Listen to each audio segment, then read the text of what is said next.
Hey, what's going on, guys? NoZoupForYou here, and today we're going to be taking a look at the Yukikaze. Actually, we're going to be taking a second look at the Yukikaze. You might recall that I have previewed this ship prior to this video, in which I actually said it's pretty close to the Kagero in what it offers. It's really almost identical, except the previous version of the Yukikaze was gimped severely. Whereas you could have 3 consumables on the Kagero, the Yukikaze only had 2. Well, that has been changed recently. It was announced on March 29th on the dev blogs that the Yukikaze got one change to it that they felt would help it. And I've had a chance to play the ship, and I'm taking a look at the ship again. What are these changes, you're asking? Well, this is verbatim what World of Warships dev blog says. Japanese destroyer Yukikaze, Tier 8. Standard engine boost consumable is added, like that of Kagero. This destroyer couldn't fully show its potential without engine boost. It will be easier to use its comparatively short-range torpedoes with this consumable. And that's it. That's the only change it got. The only single change. It had speed boost added. Now granted, that is one of the things that I said needed to be added to the Yukikaze. It absolutely needed speed boost, because really, it was just a gimped Kagero. But Wargaming is making it sound like this speed boost is what it was missing. The X factor that made this ship go from poor to superb. Well, did it? Not really. Not really. It still doesn't show its full potential. And speed boost really isn't that big of a help. I mean, don't get me wrong, it helps. But speed boost is something this ship should have had anyways. All ships, all destroyers need speed boost.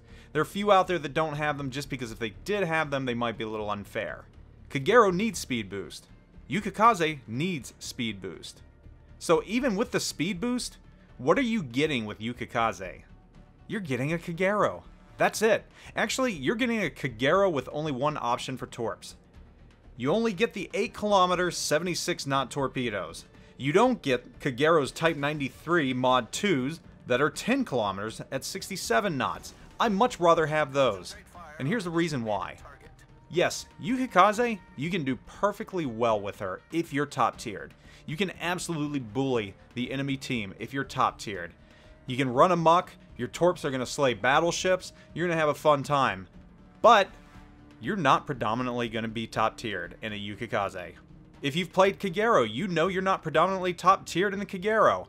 Most of the time, you're going up against 9s and you're going up against 10s. And when you're going up against 10s, you're going up against ships like Des Moines that have radar, and their radar has further reach than your torpedoes. I much rather have the 10-kilometer torpedoes. I don't need 76-knot torps if I can't fire them outside of the range of a ship's radar.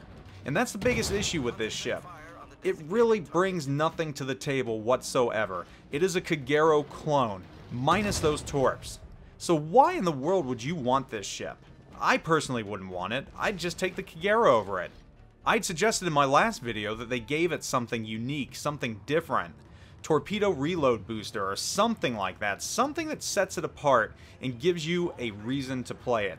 Torpedo reload booster would have done that. Yes, you would only have those short 8-kilometer torps. Yes, you would have to get very danger close to a ship, but it'd give you a reason to have it. It'd give you some extra armament. Without it, though, I just don't see a reason to pick this ship up if they sell it. I mean, if you get it for free, you get it for free, and I'm not going to turn down a free ship, but yeah, reload boost, that's great. You increase your 36.8 with Sierra Mike top speed up to possibly right about 40 knots. You know, that might help you get away from a Des Moines or something like that, but it's really not going to make a huge difference in the scheme of things. Speed boost is something this ship should have come with, but it's not something it absolutely needs to make it worth picking up. It needs something else above and beyond. Speed boost got it where it should be, but we still need that other thing that makes this ship worth it. This is my second look at the Yukikaze. Who knows if there's going to be more changes in the future, but as it stands right now, it is what it is. If you like Kagero, well, it's a Kagero. If you don't like Kagero, I'd pass. Anyhow, thanks for watching. Take it easy. Zoop out.